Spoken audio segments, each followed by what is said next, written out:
बोलो मैंने दिन क्या किया, क्या किया, क्या किया, क्या किया, ओ तेरा नाम लिया, तुझे याद किया, तेरा नाम लिया, तुझे याद किया, तुझे याद किया, तेरा नाम लिया।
मंदिर में कुछ किया नहीं, नहीं,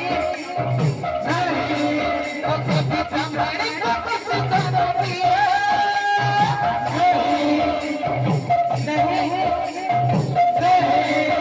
फिर और बना दिया, किया, किया, किया, वो तेरा नाम लिया।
Yeah.